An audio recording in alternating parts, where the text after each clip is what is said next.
Adult sex shop cashiers and employees. What is the one, or more, things you secretly judge people for buying? I used to work at a store that had PRN, just the movies. No accessories, and it was never what the customers were getting that caught my attention, but how they went about it. For example, I had one woman who would come in every Friday wearing a polo featuring the local Catholic school's logo. I made the assumption that she worked there, and every Friday night she would get lesbian PRN and say that she was getting it as a funny gag for a sleepover she was having with her friends. I would have never noticed her if she hadn't said anything. What a great gag gift. Haha guys, let's watch a film. Oops, that's not Finding Nemo, it's Finding Your Clit. Edit. So this is my most upvoted comment ever. People who buy vibrators, then return them later with open boxes. People actually do this. Edit. Of course we didn't accept the returns. I used to earn the bulk of my living from writing erotica and selling it online. It's not that I judge people for it. Exactly. But the best-selling books were always the most ridiculous ones I could write with the least subtle titles. I ended up spinning off a whole new pen name for one particular fetish where the stories would take me literally about 4 hours to produce, beginning to end including the cover, because people would eat it up. Close bracket. It's not so much judgment, because everyone's got their kinks. But there's a bit of eye-rolling when the stories you're really proud of sell about 4 copies but help. My own penis is trying to get me pregnant. A self-seduction mpreg fantasy sells enough copies on its own to pay your rent for the next 2 months. No. That's not a real title. No. That's not a fetish I write. Yes. I'm pretty sure that story would absolutely fly off the shelves. My cousin worked at one and told me a story of a guy who would come in once a week, presumably on payday, and spend time looking at a sex doll that, according to him, is ungodly expensive. Well, after a couple months of this he finally pulled the trigger and bought it. He never came back in again. Friend of mine worked in an adult store. He would normally have nothing to do, so occasionally I would go in to bring him lunch and we'd look at the funny PRN titles. And when a customer came in I'd pretend I was browsing. Once a guy came in inquiring about butt plugs. He wanted to know if they had anything that could meet his size requirements. My friend broadly asked what exactly he meant. The guy replied, "Well, the biggest thing I managed was a fire extinguisher." No judgment of course, but Christ. I worked in an adult store for about 4 years. I know anyone I worked with would judge anyone for what they brought, apart from glass pipes, but that's another story. Saying that, what people would steal was always funny. I had one guy shoplift a huge stainless steel dong and then try to come back into the store with it in his pocket. Another guy stole a vibrator and used it in our changing room. So that was an interesting day. Also, penis pumps got stolen every other day. They don't increase your size, by the way. Former sex shop employee. Once had my 80-year-old neighbor, lovely little lady, come in and buy hardcore gay bondage PRN. Usually Nazi themed.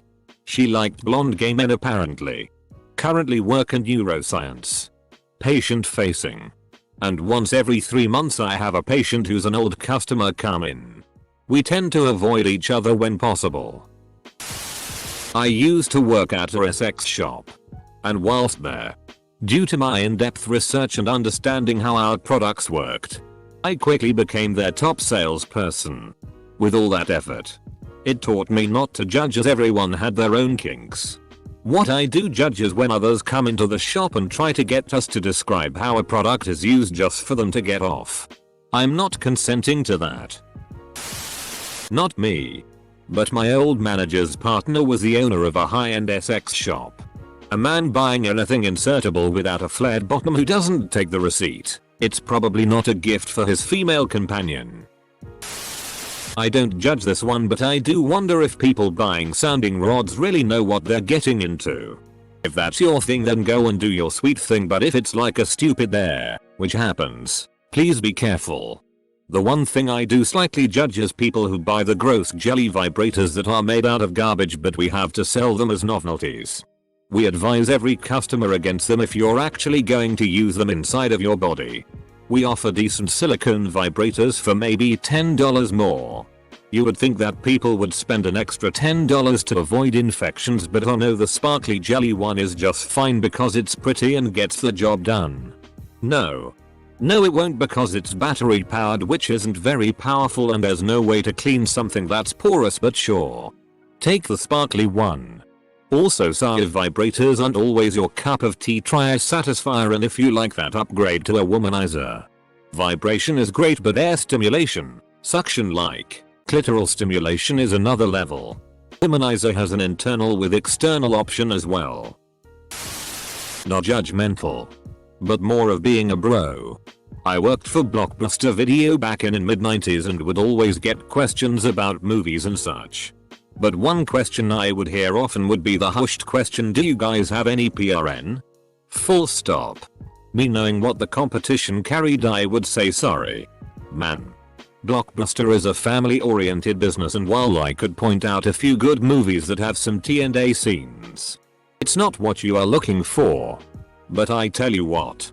Go down the street at video store name and tell them, my name from Blockbuster sent you, and they will be glad to help you out.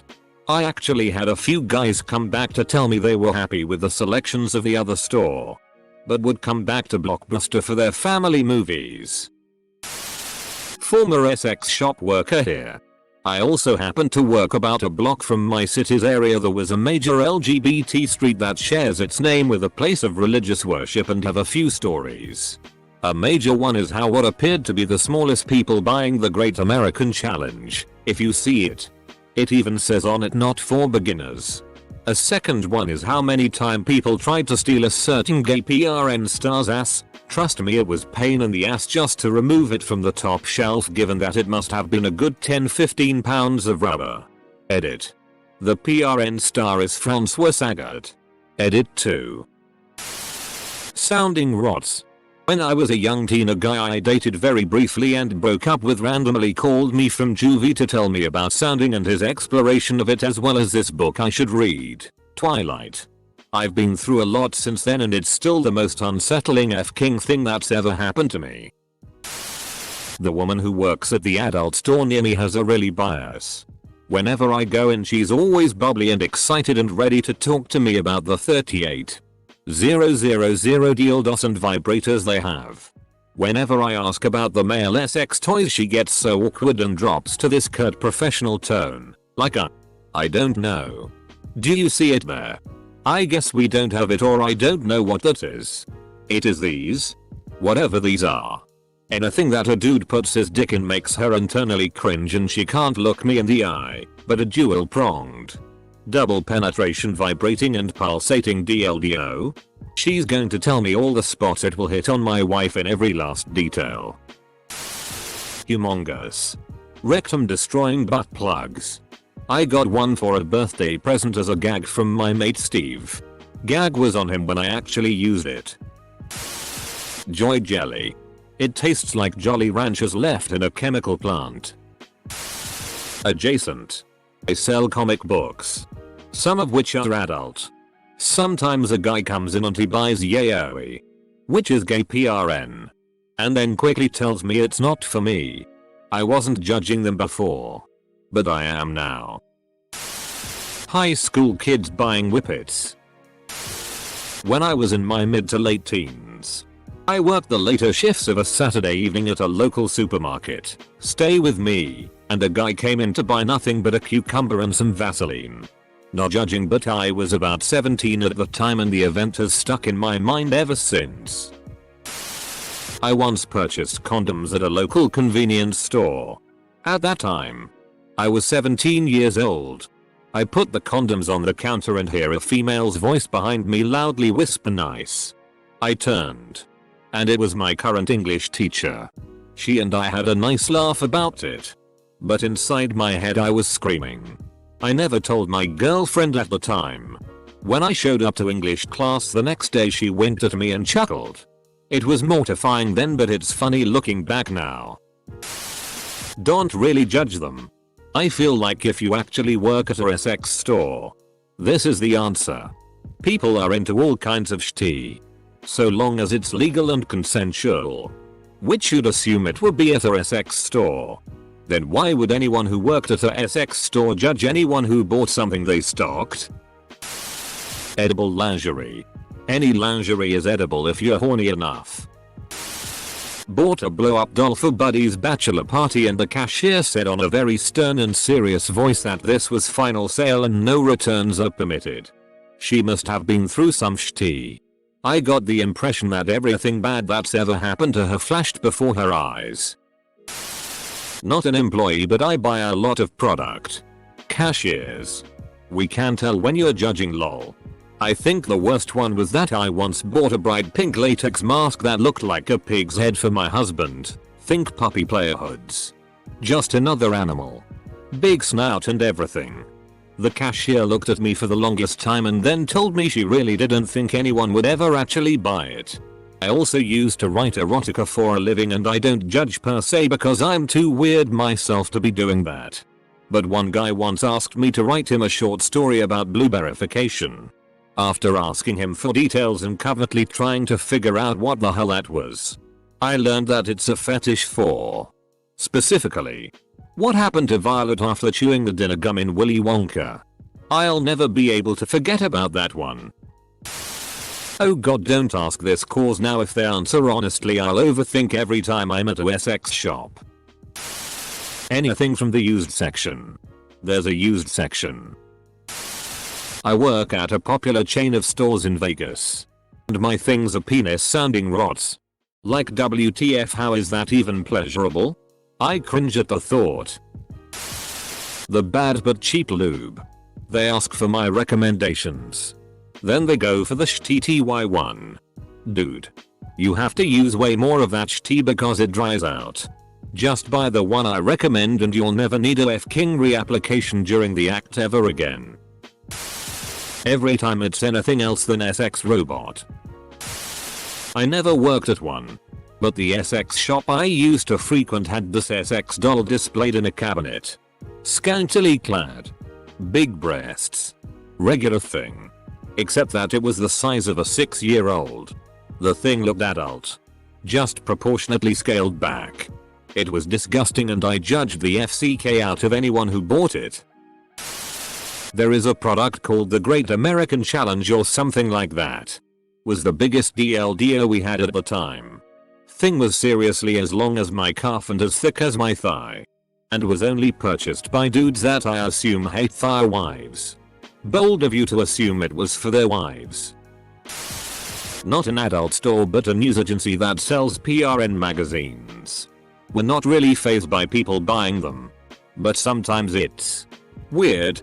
50-plus-year-old men buying barely 18 mags and teenagers buying the unrestricted ones and being very clearly terrified of us. I bought a magazine once. I handed it to the guy at the register and looked at me and quickly looked away when we made eye contact.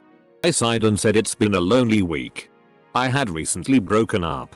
I'm not sure if I got a slow nod of understanding. Or a slow nod of go away you little weirdo. Probably buying the movies. Like I respected the people going in and keeping the business alive, the movie industry, but some guys would come in once a day and buy 3 or 4 videos. I work in a shipping warehouse for a large adult toy distributor. Amongst the products sold are life-sized SX dolls that cost $3,000, $5,000. We had 4 of them sitting in the warehouse for several weeks. Then one day when I came in recently, there was only 3. I don't know who purchased it. But I definitely judge the anonymous purchaser. Nothing, honestly, I don't make enough money to care. Are tales from adult stores. I currently work at an adult store. We sell SX toys. The only thing I judge people for is when they say they don't want to buy a lube because they use coconut oil. Or they say they don't need toy cleaner because they want to use normal dish soap. I try to explain that coconut oil is not great to be using as lube and that soap breaks down silicone and they don't listen. What can I do though? I guess they like yeast infections. Soap breaks down silicone what? Online they always seem to recommend using a mild soap to clean. I used to work in an adult store and we always provided a little handout about how to clean the toys with every purchase. I didn't judge people for not taking it in general. You can look that up online or you may already know what you're doing. But I totally judged the people who snorted and made I do shower. You know, comment. It was surprisingly commonplace for people to think it was a stab at their personal hygiene. Fine. Keep your fleshlight gross and crusty then. Enjoy the infection. I used to work at a PRN store in Tucson. Never judged a single person. So you judge couples? Worked at one for a while. But the only thing there I recall judging anyone for was using the tanning beds in the back. Firstly, hello skin cancer. And above and beyond that, you. Schoolgirl outfits. I don't work at an average Essex store. We're more targeted at fetishists, so we carry a lot of specialized unique clothing and accessories. So it hurts me to see people come in just for that old tired trope. But hey, if it makes them and or their partner happy, good for them. I think it is a tired old trope for a reason. When most guys hit puberty, all the people they are interested in tend to wear school uniforms a lot. When you develop your sexuality and spend a bunch of time fantasizing about people who are literally right there wearing a school uniform while you are thinking about it, I think it only makes sense you'll always have a slight thing for them. Also, aside from that, they tend to have knee or thigh socks which are always hot. Everybody f***ing loves long socks. The people who buy blow up dolls all have the same story, buying this as a prank. You can tell that it's not for a prank, and the people who buy them all creep me out. They all seem like pedophiles to me. I secretly judged these people, and pretty much only these people, when I worked at Adam and Eve a few years ago as a second job. Other than that, most of the people were super nice. Very curious and seemingly great people just trying to get their freak on. Was one of the most fun jobs I had. Bonus. The ladies I worked with were so fun.